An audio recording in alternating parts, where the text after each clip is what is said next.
ជំរាបសួរពុកម៉ែបងប្អូនថ្ងៃនេះប្រឡាក់ត្រីទុកញ៉ាំម្ដងហើយត្រីទុកថ្ងៃនេះអត់សូវធំទេល្មមទេប៉ប៉ាន់កដៃកូនក្មេងណានេះខ្ញុំយកវាមកប្រឡាក់ហ្នឹងដាក់ជាមួយម្ទេសហើយបងប្អូនដាក់ជាមួយម្ទេសហើយចេះឡើងតំណងហើយពណ៌វាឡើងក្រហមស្រស់ស្អាតតែម្ដងណាតោះចង់ដឹងថានេះខ្ញុំប្រឡាក់របៀបណាឲ្យមានរសជាតិឆ្ងាញ់ដំបូងនេះខ្ញុំដំបូងថាដើរទៅទិញត្រីងៀតគេពីកតុយចុះឡើងចាឡាងឃើញត្រីទុកគេកាត់ក្បាលឡើងស្អាតហើយគេវះពោះវាអីអស់ហើយបងប្អូននេះខ្ញុំទិញមកហ្នឹងគេធ្វើមកស្អាតអស់ហើយនេះខ្ញុំគ្រាន់តែយកវាមកកោសកាថែមបន្តិចទៀតហើយលាងសម្អាតឲ្យបានស្អាតហើយនេះខ្ញុំយកវាមកវះនេះខ្ញុំវះត្រីនេះវះពីខ្នងទៅមុនបងប្អូនហើយត្រីថ្ងៃនេះរៀងពិបាកវះបន្តិចដោយសារអ្នកលក់ហ្នឹងគាត់ធ្វើវះកន្លែងត្រង់ពោះត្រីដល់ពេលអញ្ចឹងយើងយកមកវះហ្នឹងរៀងពិបាកវះបន្តិចនេះខ្ញុំកាត់ក្បាលកាត់អីចោលហើយនេះខ្ញុំវះបច្រាស់នេះអញ្ចឹងណាបងប្អូនរៀងពិបាកបន្តិចវាចុះវាឡើងមើលរៀងតែពិបាកវះពេកនេះខ្ញុំក៏ជាឆ្អឹងជាអីចោលខ្លះទៅវារៀងពិបាកវះហ៎បងប្អូនបើត្រីនៅទាំងមូលត្មងវាស្រួលវះទេដល់អានេះគេធ្វើឲ្យគេវះត្រង់ពោះវាអញ្ចឹងយើងយកមកវះហ្នឹងវារៀងអត់ស្រួលវះទេបងប្អូនធ្វើបដាអីបដាគេមករកទិញនំទិញអីហ្នឹងនេះខ្ញុំក៏តម្លាក់ទុកមួយសាសិនក៏មកវះបន្តទៀតចឹងទៅហើយមិត្តភ័ក្តិរបស់នេះខ្ញុំគាត់ប្រអាប់នេះខ្ញុំថានេះខ្ញុំប្រឡាក់ត្រីដាក់ម្សៅស៊ុបរ៉ូឌីនេះខ្ញុំថាធ្វើញ៉ាំវាអត់ដូចគ្នាទេអ្នកខ្លះគេដាក់តែអំបិលវិជែងស្ករអញ្ចឹងណាតែថ្ងៃនេះខ្ញុំចង់ដូររសជាតិដាក់ជាមួយម្សៅស៊ុបរ៉ូឌីបន្តិចទៅហើយវិធីប្រឡាក់ត្រីក៏វាមិនប្រឡាក់ដដែលដែរបងប្អូននេះខ្ញុំអាសាប្រឡាក់ដាក់ជាមួយម្ទេសហើយនេះខ្ញុំដាក់ជាមួយទឹកចុះកានេះខ្ញុំប្រឡាក់ដាក់ជាមួយម្រេចខ្ទឹមបុកជាមួយវិជែងជាមួយស្ករមួយអំបិលយកមកប៉ាត់ជាមួយត្រីក៏ធ្លាប់ដែរចឹងហើយថ្ងៃនេះមកប្រឡាក់បែបលាយជាមួយទឹកណាឥឡូវនេះខ្ញុំវះឲ្យលាងទឹកសម្អាតបាន2ទឹកទៀតបាទនេះខ្ញុំយកវាមកប្រឡាក់នេះខ្ញុំដាក់ជាមួយទឹកត្រីបន្តិចនិងម្សៅស៊ុបរ៉ូឌីមកកញ្ចប់ហើយនិងវិជែងស្ករសនេះខ្ញុំប្រើ3ស្ព្រាបាយបងប្អូនហើយបន្ទាប់មកទៀតនេះខ្ញុំដាក់ជាមួយអំបិលបន្តិច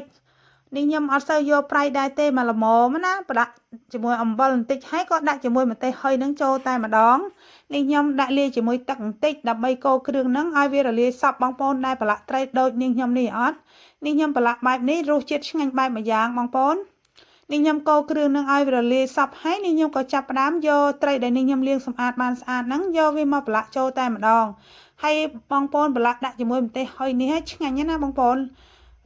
ជាពិសេសហ្នឹងអាត្រង់ម្ទេសហុយហ្នឹងពេលដែលយើងប្រឡាក់ទៅវាជាប់ជាមួយសាច់ត្រីដល់ពេលយើងហាឲ្យស្ងួតទៅយកទៅអាំងឬក៏ចៀនណាបងប្អូនឡើងឈ្ងុយតែម្ដងណាឥឡូវនេះខ្ញុំចាប់ផ្ដើមយកត្រីហ្នឹងមកដាក់ប្រឡាក់ជាមួយទឹកហ្នឹងម្ដងមួយនេះខ្ញុំឆ្ងល់ត្រីងៀតដែលគេធ្វើលក់រាល់ថ្ងៃហ្នឹងណាអត់មានរុយរោមទេបងប្អូនពេលដែលយើងប្រឡាក់ខ្លួនយើងយកទៅហាលសបោរុយរោមណាហើយត្រីគេលក់នឹងសាច់ឡើងថ្លាតែម្ដងបងប្អូនមិនដឹងជាគេដាក់អីទេរាល់ថ្ងៃនេះចង់ញ៉ាំអីរៀងពិបាកបន្តិចបើធ្វើញ៉ាំខ្លួនឯងធានាសុវត្ថិភាពតែម្ដង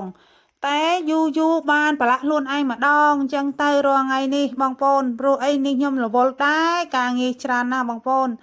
មកលក់ហ្នឹងត្រមបានទៅដល់ផ្ទះហ្នឹងវារៀងយប់ដែរណាម៉ោង5ជាងទៅម៉ោង6ត្រមទៅដល់ផ្ទះបានបាយបានទឹកហ្នឹងម៉ោង8 9ហើយបានញ៉ាំបាយពេលល្ងាចណានេះខ្ញុំមកលក់រាល់ថ្ងៃម៉ោង7កន្លះបងប្អូនត្រមបានចាក់នំហ្នឹងម៉ោង8ហើយបានចាក់នំណាហើយឥឡូវនេះមកដល់ផ្ទះហើយនេះខ្ញុំក៏យកត្រីដែលនេះខ្ញុំប្រឡាក់ហ្នឹងយកមកដាក់ក្នុងប្រអប់ហើយក៏ដាក់ក្នុងទូចោលមកយកទៅព្រឹកឡើងមកនេះខ្ញុំបានយកវាទៅហាលបងប្អូនត្រីទក់នេះដំបូងនេះខ្ញុំថាប្រឡាក់ផ្ញើឲ្យកូនទេដល់កូនមកផ្ទះនេះខ្ញុំក៏ឲ្យគាត់ទុកញ៉ាំនៅផ្ទះវិញទៅហើយត្រីនេះណាបងប្អូនអស់តែ7000បានរៀងច្រើនដែរបងប្អូនហាទឹកវាហ្នឹងនេះខ្ញុំក៏អត់ចាក់ចោលដែរនេះខ្ញុំចាក់វាត្រាំជាមួយត្រីហ្នឹងទៅទុកព្រឹកឡើងយើងគ្រាន់តែយកទៅហាលណាហើយវាចូលជាតិបានល្អផងអាទឹកដែលយើងប្រឡាក់ត្រីហ្នឹងហើយវីដេអូរបស់នាងខ្ញុំក៏បានមកដល់ទីបញ្ចប់បើពុកម៉ែបងប្អូនពេញចិត្តនៅវីដេអូរបស់នាងខ្ញុំកុំភ្លេចជួយ like ជួយ share នាងខ្ញុំក៏សូមជូនពរឲ្យពុកម៉ែបងប្អូនមានសុខភាពល្អធ្វើដំណើរទៅណាមកណាឲ្យជួបសុខសុវត្ថិភាពនាងបើពុកម៉ែបងប្អូនមិនពេញចិត្តត្រង់ចំណុចណា